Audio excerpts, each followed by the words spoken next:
Hi, this is Kendra from Pencil and Pigment, and for this week's video I wanted to talk about motivation and inspiration. And so what I've done was I went to the library.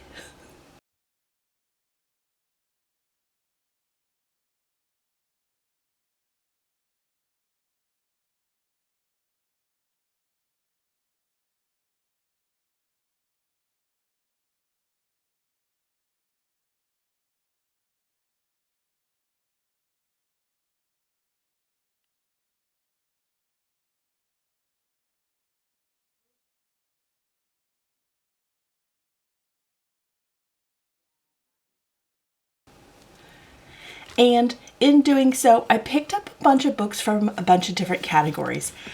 Now, I know that libraries in different areas work different. For some places in some countries, libraries and all the services provided within are free. In some countries, things like new releases or things like that can cost a little bit of a fee. So this is sort of to the folks doing a low buy or a no buy. If you're on a budget, a limited income, or you just want to explore and get ideas, then this video is for you. Because what I've found with watching videos and watching artists and watching creators on YouTube, which I've been doing probably pretty regularly since I would say 2018, would be that when I see an artist use an art supply and it looks absolutely amazing and magical and it creates this beautiful thing, I then look at the art supply and I'm like, ooh, I totally need that. Look what that art supply can do, when instead I need to be saying, wow, look how amazing and talented this artist is. They've put in hours, they've put in months, they've put in years to make this look so effortless, to make this look so amazing that I now want to try this. I want to see what this is about. But I think if we sort of break away from that idea, that notion that it's the art supply that's inspiring instead of the art and the artist, then we can sort of start to see art supplies for what they are, as just a supply, and not so much as collecting or hoarding or thinking that one supply is the answer to our creation journey or our creation dreams, when it's really just the practice and putting in the work. So I've grabbed a bunch of books. Like, I have stacks, and I have stacks all around me too, in tons and tons of different categories, because I want to show you what can be gleaned from going to different parts of the library and things to look for and different ways to get inspiration and just look at all these books differently. So I do have some drawing books and some painting books, but I have some other weird one-off things that are absolutely stunning. And I thought, you know, if you live somewhere where getting access to the library is difficult, if you're in a rural area, and maybe your library system is kind of low-tech. Where we live, our library system is low-tech. We have access through our phone numbers to a higher-tech library system in another city that has all digital. So we can get ebooks and audiobooks through a different library system. But if you're somewhere where you can't get any of this, then I want to share this with you. So you can then sort of go to the library essentially with me. Okay, are you ready?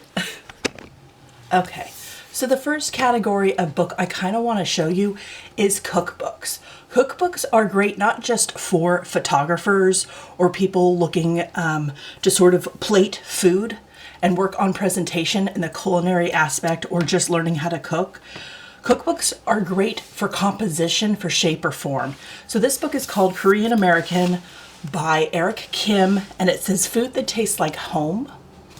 So we are going to look in this book, and this book is absolutely fantastic, not just for the recipes, but when you look at this book is specifically, it has such a good, you can see clearly shadow and shape. All the backgrounds to their plated food dishes have really unique sort of patterns and fabric patterns, and I want to show you some of those. I love this book for pattern ideas.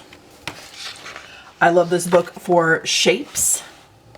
There is strength in repetition. Repetition is one of the elements of design, and adding design within your art and your illustration and your compositions is always a great way to go. I love that the green, sort of splashy with yellow,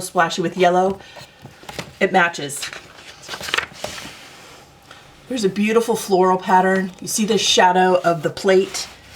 It's very important to add shadow and highlight in your illustrations, and I think this book does such a clear job of showing that. And again, all the amazing patterns that this book has. And here they're making kimchi in the lawn. I love that. If you've never had Korean food, highly recommend. It's just really beautiful plaid patterns. There's checks. Here she is in the authentic clothing.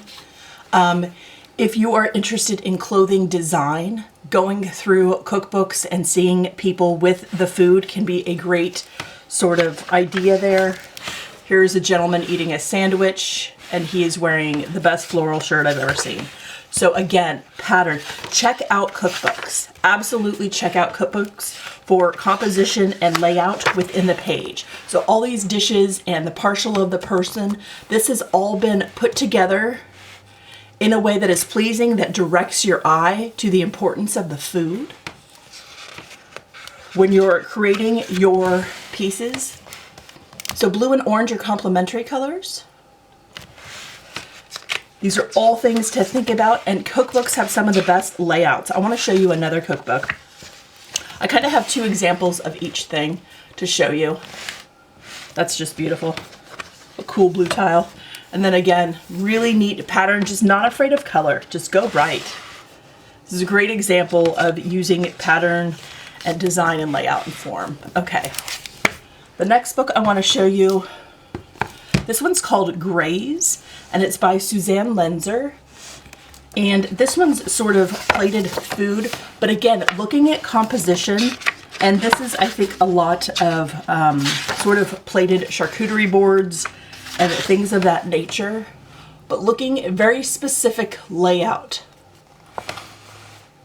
of all the tomatoes. So it's aesthetically pleasing to your eye. Here's like prosciutto or something, some sort of decorative meat. But if you're into drawing and creating and painting still life, like illustrations and paintings, cookbooks can be amazing. And what you can do is you can sort of hone in on maybe one or two bowls on a plate, on a board.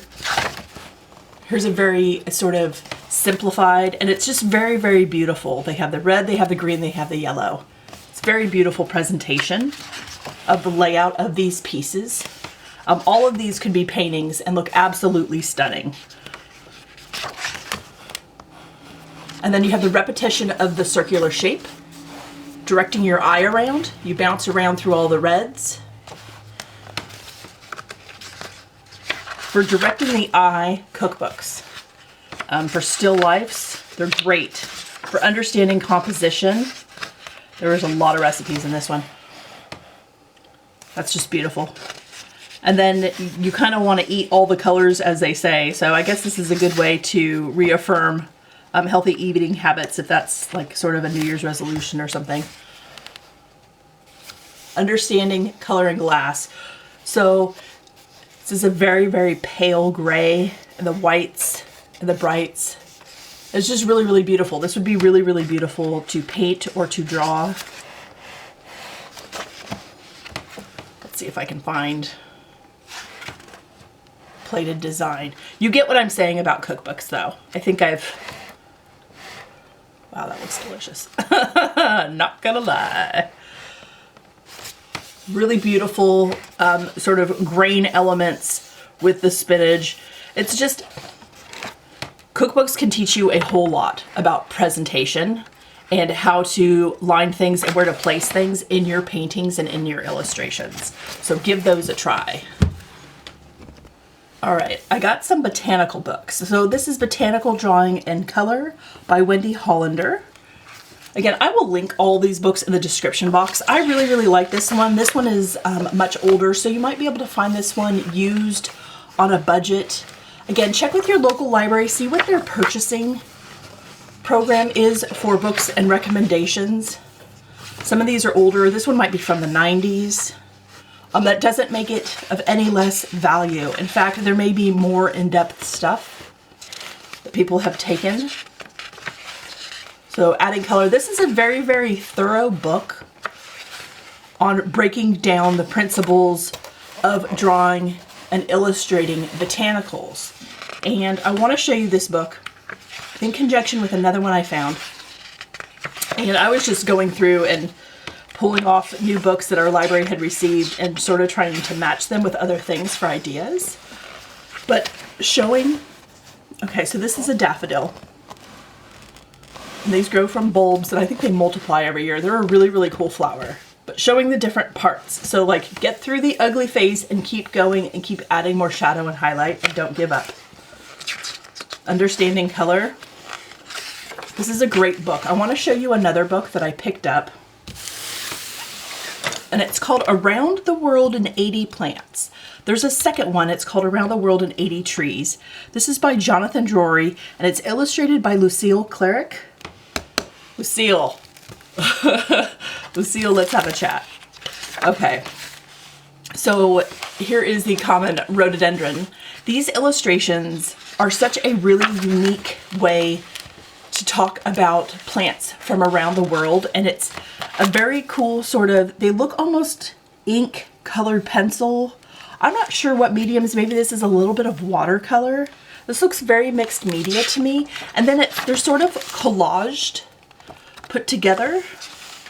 So they're talking about peat moss in this section. And then there's all these, so this is mistletoe, and she's drawn mistletoe and she's blown it up and then she's shown it really small in a tree, and there's a bird that goes with it and the little farm, like where it can be found. And I think this is just a really cool thing. So this one is wormwood, which is used for absinthe. And I hope this doesn't get my video in trouble. But what the plant looks like, people drinking it, and what era they drank it in, how they used it with sugar and that special spoon. I really like the composition and the layout, and I find this so inspiring and motivating. So drawing sort of a landscape in the back and then just placing the bigger portions on top, illustration style. This is the tulip. I think this is absolutely beautiful. So here are the bulbs as they're starting to sprout. Here are all the different styles of tulips. Not all of them, but some of them. Here's tulip fields.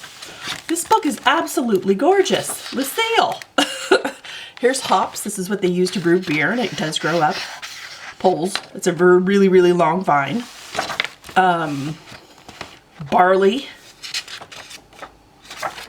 Looks like it's harkening back to the ancient Egyptians. Flax. Dandelion. I can go page by page through this book. This is saffron crocus. I think these are mostly grown in Iran. I haven't read this yet, but I want to. Here's a section on tomatoes. Like, how beautiful is this just as a collage perspective and just layout? And this makes me just want to draw. Looking at books like this, and this wasn't in the drawing section. This is something that's probably going in the gardening section or planting section or history of plants. I'm not sure. Mandrake. That's so cute. And then I just love those sort of type of botanical layouts. So this book would be great for breaking down each piece and showing how to draw. And this book is great for composition, layout, ideas, and inspiration. That is a beautiful flower the mandrake has. Can we just... Castor bean. And then the castor oil in the building. So this is just, it's not just botanicals. There's a little bit of landscape. Here's a portrait of a woman. This is artichoke. They do have really nasty, kind of weird looking leaves, but very delicious vegetable. Myrtle. The birds, this whole thing is such an amazing layout. Here's licorice, and here's the roots that people typically chew on. I just really, really enjoy this book. And I thought, what an amazing way to present these different plants from around the world, to have an artist come and sort of do a layout, kind of the origin area, and then what it looks like whole, what it can look like, a different variety, what a slice looks like, what the tree, the leaves look like. That's such an amazing breakdown of citron. So I wanted to share this one with you. Here's mango. That looks like some India influence there. Indigo. We all know that's from everywhere in the world. Soya beans. This is just beautiful. Giant bamboo. Here's chrysanthemum. See, it looks like chrysanthemums and maybe a spider chrysanthemum in there. Beautiful. Absolutely beautiful. She's wearing chrysanthemums. It looks very Japanese. I had to share this book. So check out different sections other than just the drawing book section, and look and see what plant sections. If you are interested in drawing botanicals and drawing flowers and drawing leaves, check out what the gardening section and like the plant history section has in your library, and see if they have books like this, or if you could recommend a book like this. Here's what Around the World in 80 Trees looks like. That looks amazing too. All right, let's look at some other stuff. Okay, another book type I want to talk about is children's picture books. This book is called Storm by Sam Usher. And children's books can have such amazing illustration styles. If children's books are something you want to get into, character design and layout and different styles. This one has sort of a raised, it's shiny, has a really cool surface that's very engaging to kids. There's simple words on the left. I don't know if he's the one that illustrated this. There's more in the series. So there's rain, sun, and snow. This looks like it's an all-season type of book. But this is going to be a really great way to practice line drawing, to understand where to add details and where not to. So sometimes when it comes to characters, when it comes to children's books, knowing how much detail, where and when to put that can be a lot of trial and error. And sometimes a lot of detail can take away, and sometimes it can add depending on what you're doing. So I just wanted to show I said, Granddad, we could kick up the leaves. And here are three lovely children just romping through the leaves. And I love that so much. And they're flying and they're leaning into the wind. Looking at line drawing, looking at pen and ink, looking at color. These are some great double page spreads. There is reflection in the puddles of this house. Go to the children's picture book section and grab some things in the style that maybe this is a goal of creating a picture book, or maybe the goal is to learn how to illustrate similar to this style. And because this book is called Storm and it looks like it's very sort of fall themed, so oranges, reds, yellows, that has been carried into a lot of the different elements. There's a lot of orange, reds, yellows, and then the blues and the greens are what pop. So it's reiterating those fall colors in every page to go with the theme of the story. And understanding some of those reinforcing elements is what makes a really great book, a really great picture book, a really great illustration. Maybe you just want to do posters and prints for children's bedrooms, and thinking about some of the things, color choices, placement, the idea, the joy you want to convey, and the things that bring joy to children. And children's books are a great way to study that. I found another one that I really liked. Let's see. The name is kind of cut off here. It's called Just Like Me, and it's by Vanessa Brantley Newton. And I just thought the girl on the front was absolutely adorable. And this is a different style of illustration. It's very bright colors, very angular shapes.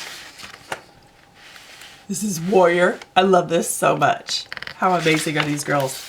And it's just celebrating sort of the joy of children and girls being themselves and being true to themselves, which is a great message. If you're looking to instill great positive messages or represent a story that's important to you, that you think other children could benefit by reading, absolutely get in touch with Illustrated. There's Illustrator sort of representatives and things that can match you up with writers. I just really loved the shape. I love the composition. I love the use of color. It's just a very bright, beautiful, joyful book.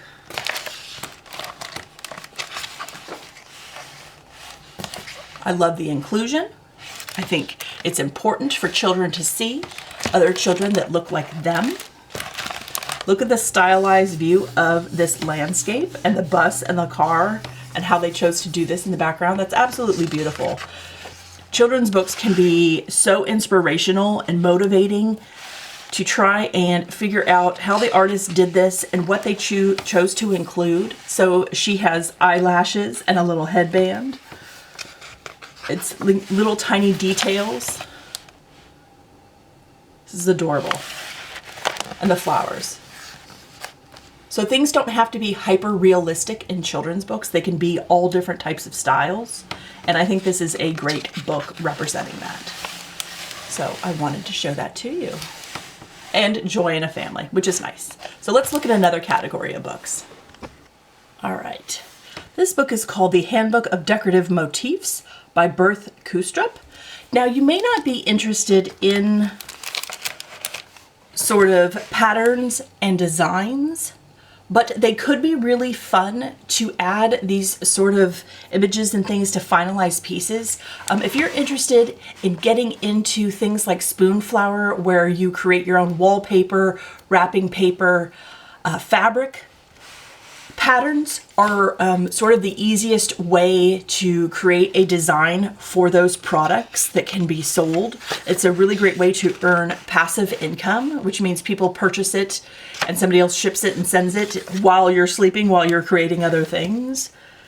If you're getting into dish design, if you want to go into ceramics or pottery, looking at design books, motif books can be super, super helpful.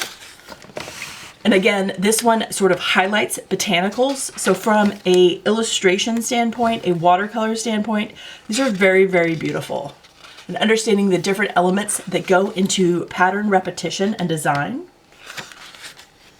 This is just a really cool book, and I wanted to share it with you because I think, I mean, some of these dishes are absolutely beautiful.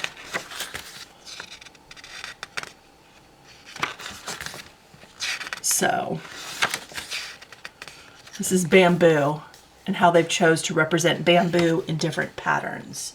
And if you are a digital creator, maybe you work with Procreate or Illustrator and do pattern design digitally, motif books looking at sort of like the folk painting can have a lot of patterns and designs.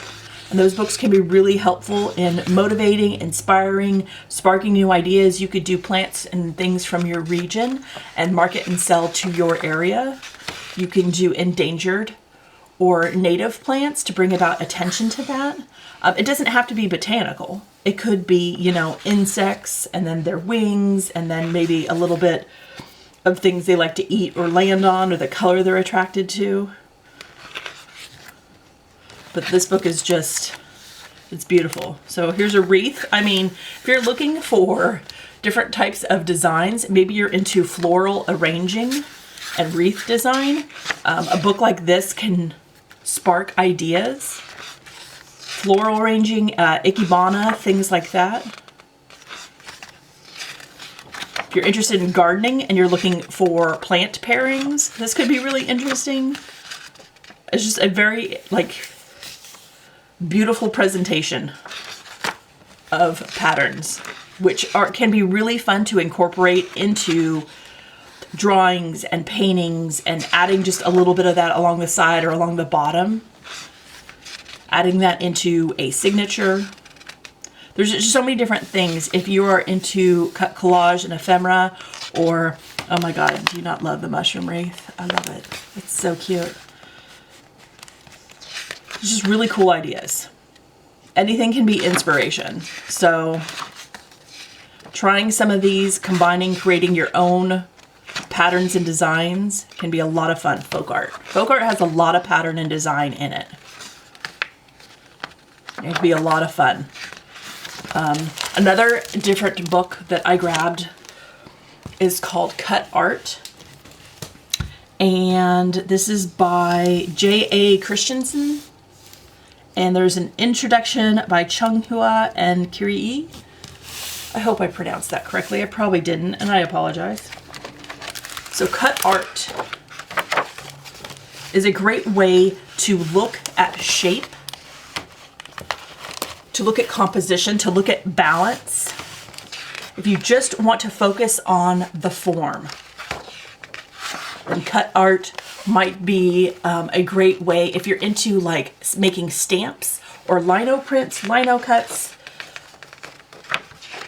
books can be inspiring for so many different things. If you like incorporating silhouettes into the backgrounds of your illustrations, of your paintings, or want to try something like that, portrait silhouettes, profile silhouettes are a great little one-off to sell as a side hustle, especially with parents with kids that grow super fast.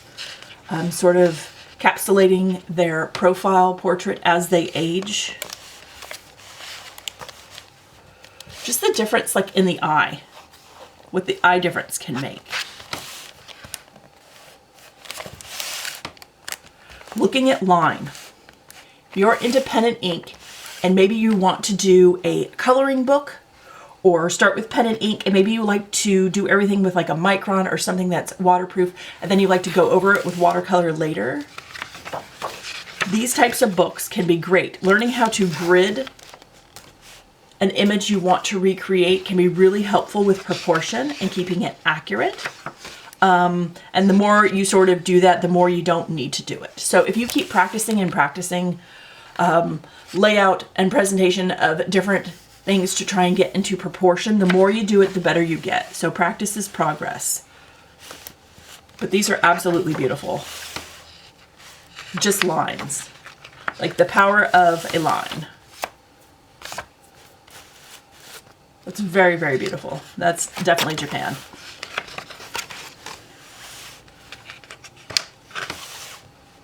I just wanted to show this to you because there isn't highlight, there really isn't shading, but you can see what the main idea is, the main layout here. Here we have, you know, it's chapter 12. We have the floral of the dress has come out to reiterate that. So you can see it without the line of her fashion. That looks like a kimono. This looks like a chrysanthemum, doesn't it? Which is very beautiful. If you're into line and you're into pen and ink, check out Cut Design. Check out folks that do silhouettes. It can be really, really great. These are just give off two completely different feelings. When it's in black and white and when it's in color. And maybe you want black and white because you're trying to tell the story very specifically and you want it devoid of color. If you're working in comic books, line is very, very important. Landscape. This is very beautiful. All right, I want to show you another series. Okay, so this is the Peanuts Treasury by Charles M. Schulz. This is a comic book. These are the characters he created. Charlie Brown, there's Lucy. Here we have the infamous dog Snoopy. If you are into comic books or line art, grab comic books from your local library. Understand that in comic books, when things get shrunk down to this small size, and it's just going to be a strip, every panel has to be important. Give each panel purpose. And then here's where you really see what lines do you need to convey each character and which lines do you not need. So again, layout, composition, line art, and then repetition. If you are into comic books, here he is flying a kite, and just with line art, he is able to convey how horribly wrong this kite flying has gone for everyone.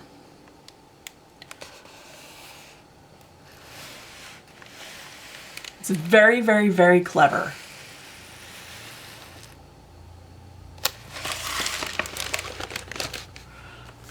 Two dots for an eye, a little circle for the nose, a little line for the mouth, and then a little swirl for the hair.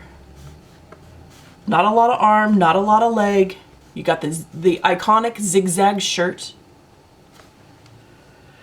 Giving your characters something very specific to them makes them identifiable and recognizable within each page, within each panel. Snoopy always has dark ears and a dark nose.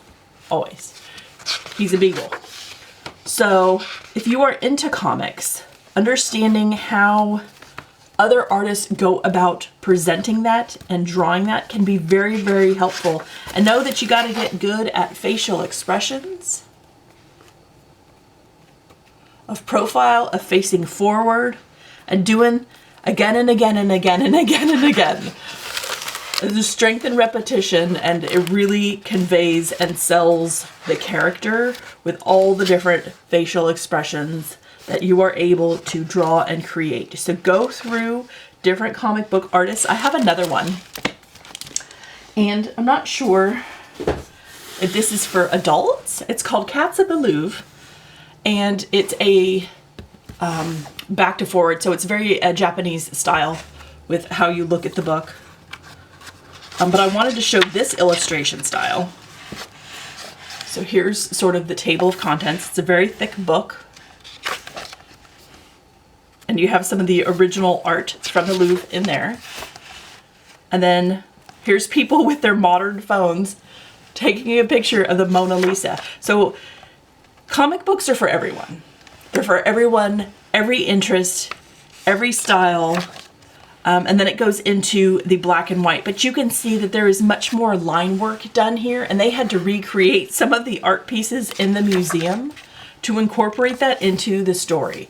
So very much architecture and portrait and animals. And I think this one is absolutely beautiful. I haven't read the story yet. I'm doing a lot of the first flip throughs with you because I want to give authentic reactions.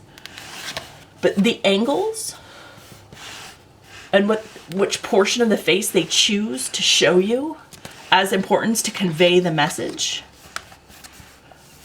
is really, really cool. If you were like, this book is so neat. I saw it and I was like, yep, that's coming home with me.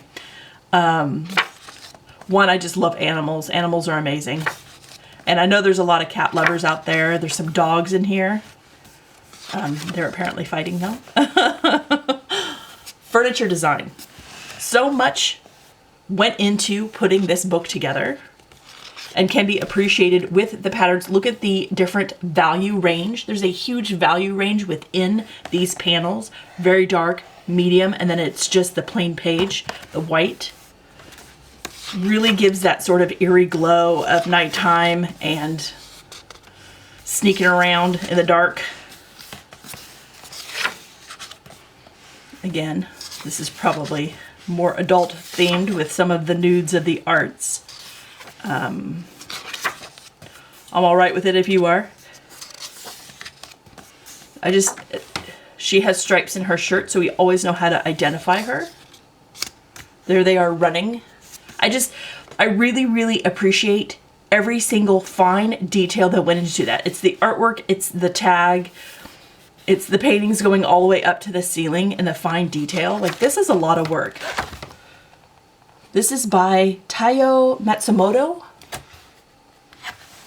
This is amazing. Well done. Well done, sir. and I had to share this. So for inspiration, if you're interested in cats or animals or trying to think of cool and idea, different graphic novels, these are Cats of the Louvre. There's just anything you can think of can be created. And obviously they have a cursory knowledge of cats because this is how the mama carries the cat by the neck. That's how they move their kittens around when they think their kittens are unsafe. So having a little bit of zoology knowledge, understanding animals, knowing all the pieces, knowing your art history, a lot went into this book. If you are interested in making a graphic novel or a comic book about art history or one of your favorite museums or galleries, like this would be very inspirational. And here's the folks that care for the cat. I really love the layout. I just think this is absolutely beautiful. They have just some very zoomed in portraits of people and some very zoomed out amongst the crowd. Just all the different elements that went into this book make it absolutely inspirational and motivating to me. And this could have all been done with like 1 micron pen. So you don't need every single art supply that's, you know, artist grade only. There's some things that you can create absolutely on a fine-tuned budget. Okay, let's look at some others. Okay, there's a couple books in this type of category I want to show you. This is Drawing and Painting Fantasy Landscapes and Cityscapes by Rob Alexander. And there's a contribution by Martin McKenna. And let's look at this book. So this book is a little bit older, but if you are interested in, because this has oil painting portions, it has working digitally, and again, this is a really old toolbar from Adobe. But if you are interested in digital media, if you're interested in creating video games or digital art or animation, looking at some fantasy illustration books, drawing books can be a great jumping off point. I really like this book because it includes preliminary sketches versus some of the end results. So here is a whole section about composition, which is vital, value, light, and shadow. They are showing you a golf ball, which is absolutely a great way to do that. An egg is another way to study shadow and light. Color theory. And then it gets into some of the perspective and the drawings. I really, really like the way they did this. I love seeing how folks started versus what the end result is. This absolutely could be a painting or a video game or a movie. This sort of style lends itself to so many different things. This could be illustrations within a book. It could be a magazine. This, if you are interested in photography and doing some sort of like surrealism photography where there's a lot of photo editing, this can be a great jumping off point for understanding composition and layout and combining different elements together. There's elements of landscape, and that is a beautiful collage at the bottom. So skies and clouds. This would just be so much fun for folks that are interested in getting into video games. I just think that it just lends itself to sort of that category. But absolutely paintings and drawings and illustrations and just motivation, inspiration. Here's Fantasy Realms. And the opposite is true. If you are playing sort of a fantasy video game, pause the video game and then look at all the different elements that went into that specific scene, the background, the middle ground, the foreground, the people. It's amazing. And video games can be a source of inspiration.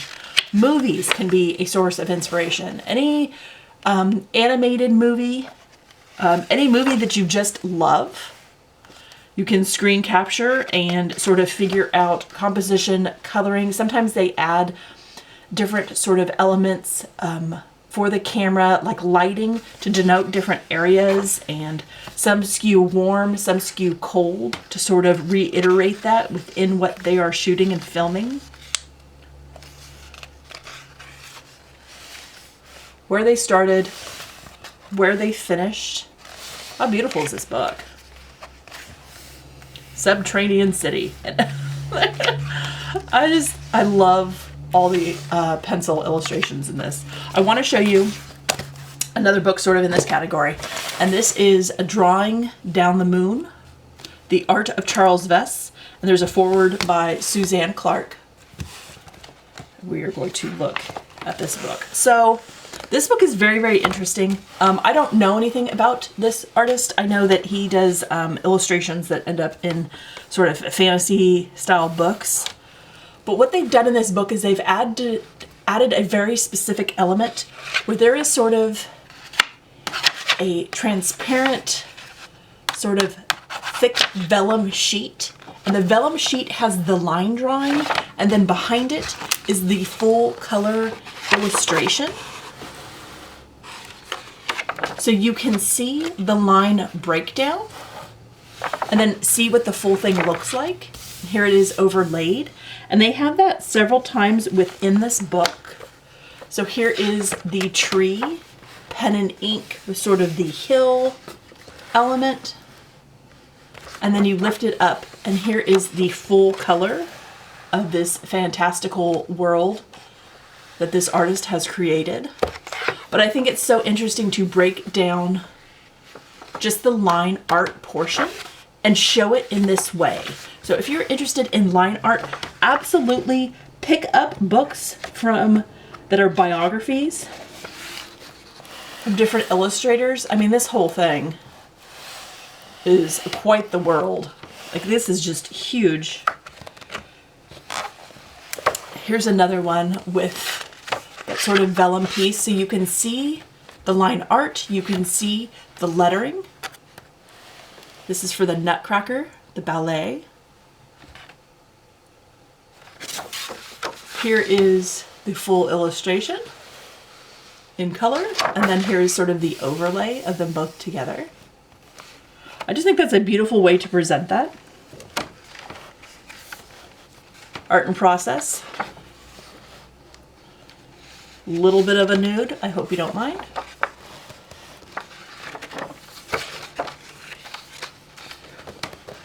And very, very rich colors, very rich illustration.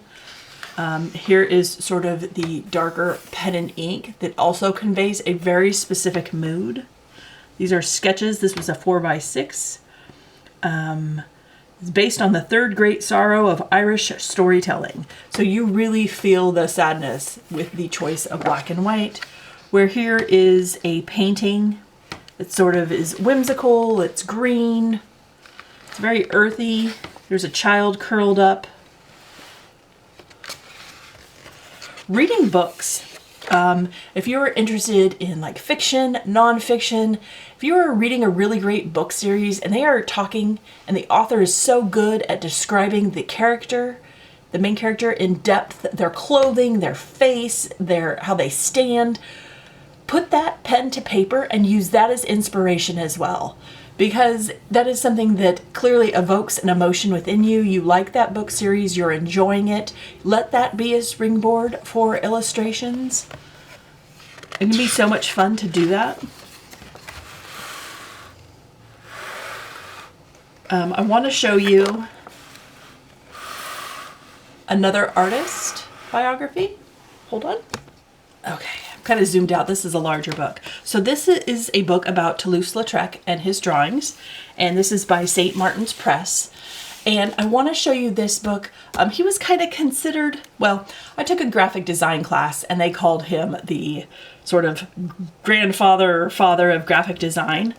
But if you are interested in just looking at an artist's illustrations before their paintings, it can be really, really helpful. Boy, this book is old. To look at it this way. Sometimes studying an artist's diary, their journals, just their sketches can be a really great springboard to see how they progressed. Because artists don't just come out and they can just do, you know, a 3-foot by 5-foot oil painting that's hyper realistic out the gate. That's not typically how that happens. So seeing where they start, looking at the value range, this is a fantastic portrait. These are beautiful. Obviously, this is where he chose to finish it, and that's amazing. Just having confidence to put your paper, your pencil to the paper. This looks like a very sort of outlined kind of rough contour. Just trying to get the main idea on the page. If you are drawing something that is in motion, it can be helpful to bring a camera with you and snap a photo so you have that for later reference. This is just a great posture position. A great character. He looks very stern in the face, angular chin, angular nose, all hard lines. Things in motion can be really, I mean, it's a great way to practice really quick drawing illustration sketches to get that sort of confidence in creating fast. But having a camera for reference if you want to do something in depth later can be really helpful as well.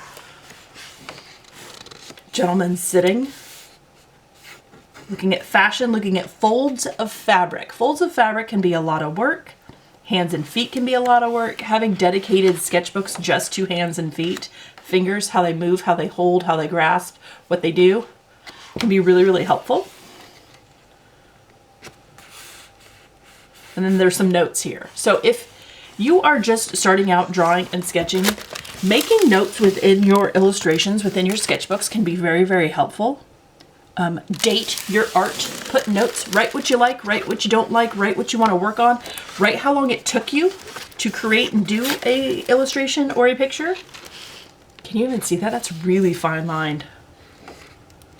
And then you can have that to go back to. You can revisit your illustration 6 months, a year, 5 years later, because you've dated it. You can now check that and go, okay, that took me 15 minutes. It looks like this. Let me dedicate 15 minutes to this illustration now and see what that looks like. Has my style changed? Have I improved? What do I still need to work on? It can be very, very helpful. This looks like a study from one of his famous paintings. Doing preliminary sketches for composition, for style, for position, especially if you have people in your picture, how you want them positioned.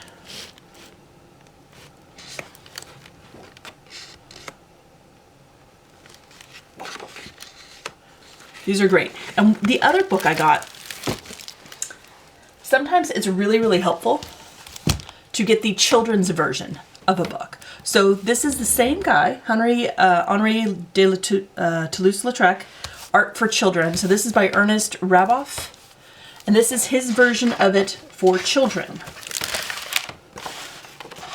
So you get some smaller sketches, you get some simpler sketches, some things that may not be included in the one for adults. Some whimsical things. Sometimes the more colorful, the more eye-catching pieces are put in children's books. So don't discount the children's section when it comes to getting inspiration from maybe someone you know nothing about or an artist that is your favorite. They have the sketches, they have the final paintings.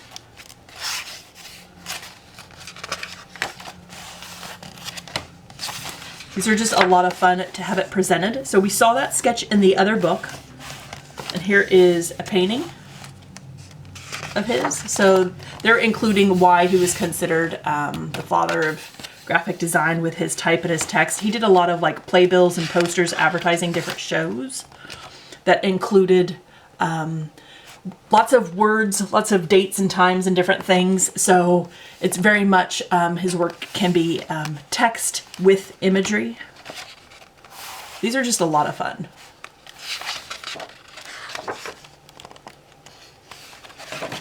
So showing that contrast of a face and a face in two different mediums can be very helpful to get different versions of the same person, of the same type of book, just in different categories. So I wanted to show this version to you. All right, this book is Aboriginal Art of Australia, Exploring Cultural Traditions by Carol Finley. I also picked up this book from the children's section, and it can be super fun to lean into things you know nothing about. If you are just curious or like exploring or like reading, allowing yourself the grace and space to sort of fall down the rabbit hole with something you know nothing about can be so much fun. And learning about a different culture and their art can be so inspirational. The Aboriginals use their art to tell a story, either about their life, about their traditions, about their existence and what is going on in their part of the world. And it can be a really great sounding board for if you want to create some art that highlights your journey and your life and a story you want to tell within a painting or an illustration or a book. Or maybe you're working on, you know, something smaller like a pamphlet or a poster. Just putting your art on the page and maybe journaling next to it.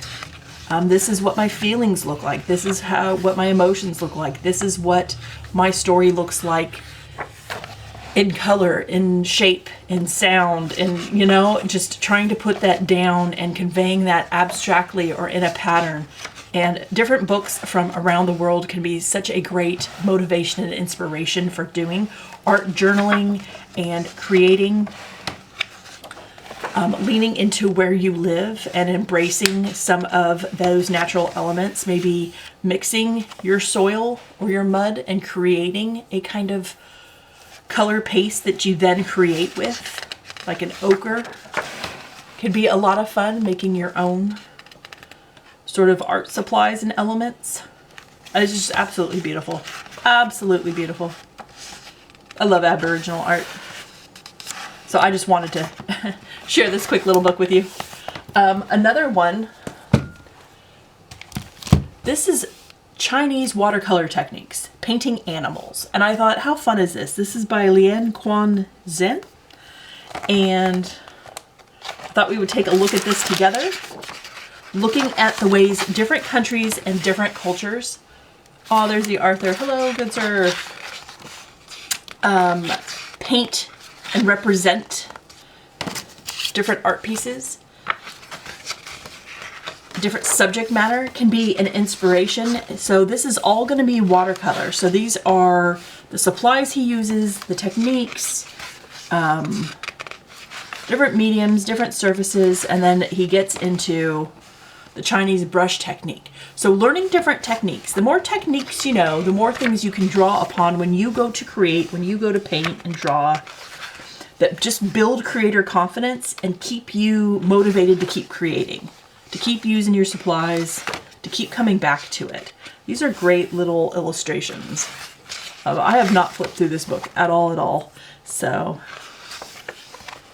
that's beautiful. The ripples in the water around the tiger. These are a lot of fun. Tiger eyes. Okay, I have drawn a few tiger eyes in my day. That's very beautiful. Look at these great eyes, step by step by step. This is a fun book. You may not be specifically interested in the Chinese style of watercolor for animals, but there are still things you can glean from this book. Every book has something it can teach you. Even if it's just to make more little sketches and practice things of position and animals and movement.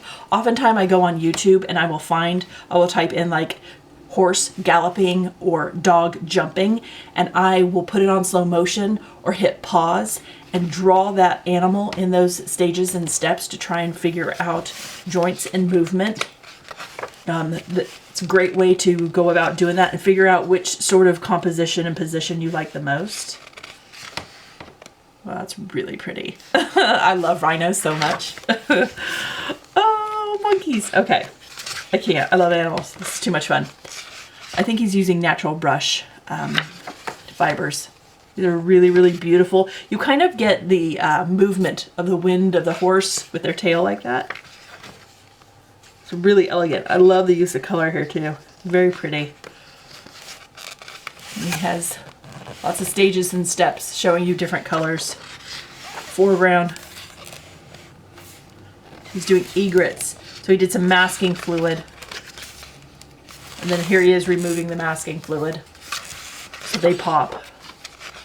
I don't have any. Mine went bad. But here's a great use of like negative space within the dog's fur to show the white. So if you're out of white paint, omitting an area where it's supposed to be white can be great when you're working on that. This looks like one of those blue crabs, huh? I just thought this was really a different style of book. And let's see, toning method, wet on dry, wet and wet. He's going over the different watercolor techniques. You can type in watercolor painting techniques into YouTube and there are a ton of tutorial videos on those. Here are the stages and steps of watercoloring. It is a layers game when you watercolor animals and fur and certain things that need to bleed and certain things that need to show the fur lines. So that is a lengthy process. Allow yourself plenty of time and plenty of patience when watercoloring and doing animals. Absolutely, for sure. Here's stretching a Chinese painting. So he has some really cool tutorials within here. This is a great, fun little book. All right, my last two books, I know this was a ton of books, are some one-offs that are really interesting. This one is The Adventures of Alexander von Humboldt. Now, he was a scientist and a naturalist, and he was against racism. He was just a really cool guy. And this book, which was written by Andrea Wolf and illustrated by Lillian Melcher, is absolutely gorgeous, and I wanted to share it with you. It's just such a cool way to incorporate different sort of design and illustration elements all together. So here you have writing from, you know, some original journals, the illustration of the story, and then some cutouts that look like another style completely. And this is very sort of, looks like collaged elements. There are pressed leaves in here. He was a naturalist. He explored a lot of regions.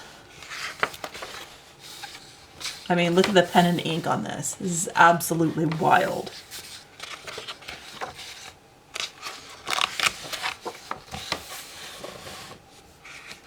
I love all the different elements of this. I love how the placement and everything was put together. I mean, this could be somebody's like sketchbook pages and cutouts and like stickers and things. It's so beautiful. And then there's like sort of the original like fun sketches for this book in here too.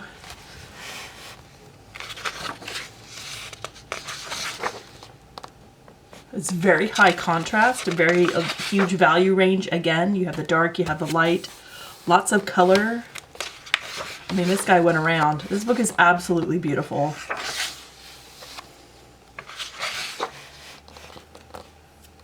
So here are some pressed plant botanical images. It's like a herbarium. A herbarium is where they take a whole plant if they can, if it's not too big, or a portion, and they flatten it and then they place it within a page and tape it specifically, and if it has a huge root, they stitch it. And so they have a whole plant specimen. There could be a little envelope that has seeds or berries, and then it's saved scientifically. I will link a video on how to make your own herbarium, should you be interested. It's very scientific. It's, you know, you want to wear gloves. Sorry about that. I have neighbors. Look at these beautiful illustrated horses. I mean, this book is huge. This book is absolutely massive. But it's such a great, fun, inspiring thing. It makes me want to get out pens and watercolors and my Neocolor too, and then glue in portions of other illustrations. This is so much fun. all books can be inspiring and motivating. We don't have to look to specific supplies to feel motivated. This book is huge. This book is so huge. Here's more herbarium pages. Sort of. They sort of have the specific tape is why it reminds me of that. That's not really how you lay them on the page. It's only one per page. And then they have to be identified correctly.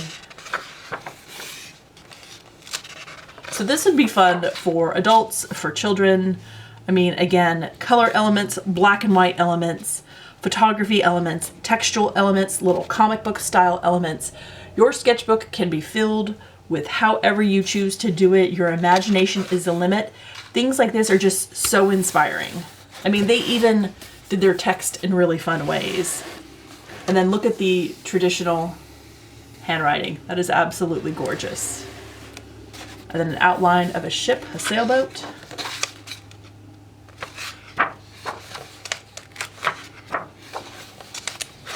Okay, the last book I want to show you is another fun little children's book. I am super zoomed out. It is called Sparkle Dragons. This is by Emma Carson Byrne and illustrated by Luke Flowers. Here, let me zoom in.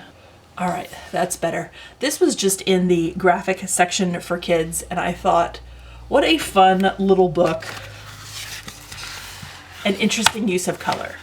So the whole book is pink with black and gray. And I love the line art. I love that the pink is sort of the patterning, the extra. Here she's blowing sparkles. I love how fun and wild the lettering is.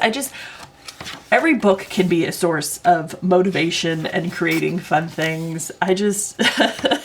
Sparkle, shine, glitter, go. And you know, if your life needs more dragons, I got you. So we can just sort of dragon and three-eyed monster together. This book is fantastic. Doing things in just sort of black and white and then adding one color creates a completely different feeling. I mean, even the inside pages are pink to sort of reiterate that whole sparkle dragon feeling. And look at the amazing facial expressions. So much fun. And even like food. So this goes back to the cookbooks of food placement and composition. I just wanted to share this. This is so much fun. Look at all the detail. Just all the detail work of all the different items within this sort of dragon lair house. It's just so much fun. We had to go out with something wild. Anyway, I just want... It's so cute. I just wanted to share some motivation, some inspiration. If you are doing a no-buy art supply this year or a low-buy art supply this year, there is just so many different ways to get motivated by heading over to your local library or watching this video and checking out some of these books and figuring out position, form, shape, value, line, perspective, and looking at the design elements within all these things for creating the type of art you want to have in your life for your hobby, for your career, for your side hustle, whatever you're working on, whatever your short-term, long-term goals are, or you're just having fun and you just want to look at some pink dragons with me. Yeah. Thank you for spending this time with me. I appreciate you. I hope you have an absolutely wonderful week, and I will talk to you later. Bye.